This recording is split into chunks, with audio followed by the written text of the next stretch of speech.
ఒకనాడు భూదేవి ఆయన పాదములొత్తుతూ ఎందుకో ఒక ప్రశ్న వేసింది. స్వామి, మీకు అనేక రకములైనటువంటి కైంకర్యములు జరుగుతుంటాయి కదా, పుష్పార్చన చేస్తారు, తులసితో అర్చన చేస్తారు, అభిషేకం చేస్తారు. అసలు ఈ అర్చనలన్నింటిలో మీకు ప్రీతిపాత్రమైన అర్చన ఏది అని అడిగింది.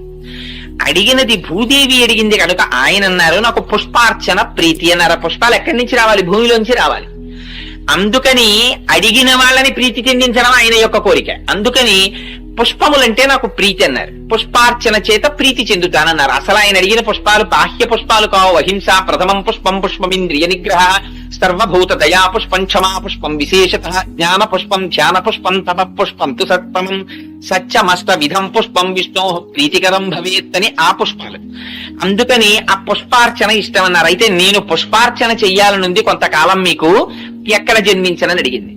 అడిగితే నువ్వు కడుపున పుట్టవలసిన అవసరం లేదు, నాకు పుష్పార్చన చెయ్యడానికి పుడతానని అడుగుతున్నావు కనుక మన గరుక్మంతుని యొక్క అంశలో భట్టనాథులని ఒకరు జన్మిస్తారు, వారికి అయోనిజవై తులసి వనంలో నువ్వు దొరుకుదువుగానివి అని అభయం ఇచ్చారు. సరే, ఈలోగా ఆదివరాహమూర్తి యొక్క అవతారము పరిసమాప్తి కాగానే అక్కడున్న మహర్షులు ఋషులు అందరూ వెళ్ళిపోయారు. వెళ్ళిపోతే మళ్ళీ అది అడవి కింద ఉండిపోయింది. ఆ అడవిలో చిన్న కుగ్రామం ఒకటి ఏర్పడింది. దాని పేరు పుత్తూరు అని పిలిచేవారు. అక్కడ కండువు అనబడేటటువంటి పేరు కలిగినటువంటి వాడు, విల్లి అని పేరు కలిగినటువంటి వాడు, ఇద్దరు ఆటవికులు సోదరులు ఉండేవారు.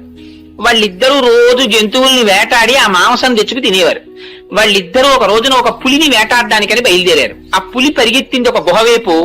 అటువైపుగా ఈ విల్లి అన్నవాడు పరిగెత్తాడు, కండు అన్నవాడు పరిగెత్తాడు. ఈ వెళ్ళినటువంటి పులి మీద ఆ కండు అన్నవాడు బాణం వేశాడు. దెబ్బతిన్న పులి ఎటో నక్కింది.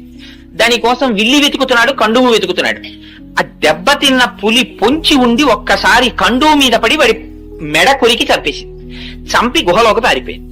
ఈ విల్లి ఆ చనిపోయినటువంటి కండువు శరీరం మీద పడి ఏడుస్తున్నాడు, అయ్యో నువ్వు పులి చేతిలో మరణించావని.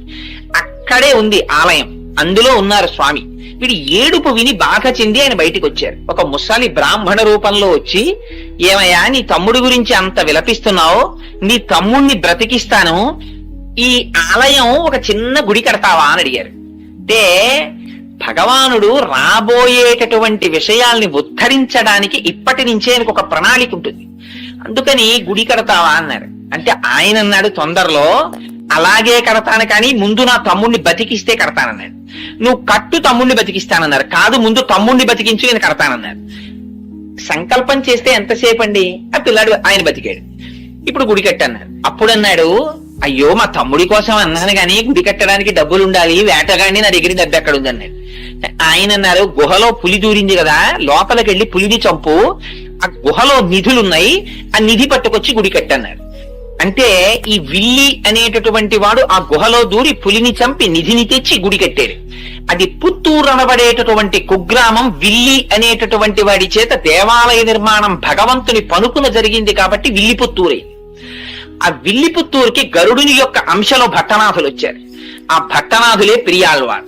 ఆ పెరియాళ్వార్ ఒకనాడు పుష్పవాటిక పెంచుతుండగా తులసివనంలో భూదేవి యొక్క అంశలో ఆ గోదాదేవి ఆవిర్భవిస్తే ఆ పిల్లని చూశారు ఆయన.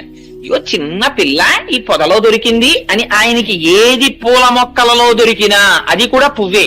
అందుకని పట్టుకెళ్లి కృష్ణుడు గుళ్ళో పెట్టేశారు. పెట్టేస్తే అశరీరవాణి పలికింది. పైగా అక్కడ ఉన్న భక్తులలో ఒకరి మీదకి ఆవహించి ఆనాడు శ్రీ మహావిష్ణువు మాట్లాడారు. నా అనుగ్రహవశం చేత అయోనిజగా జన్మించింది ఆవిడ భూదేవి అంశ, కన్న తండ్రిలా నువ్వు పాలించన్నారు.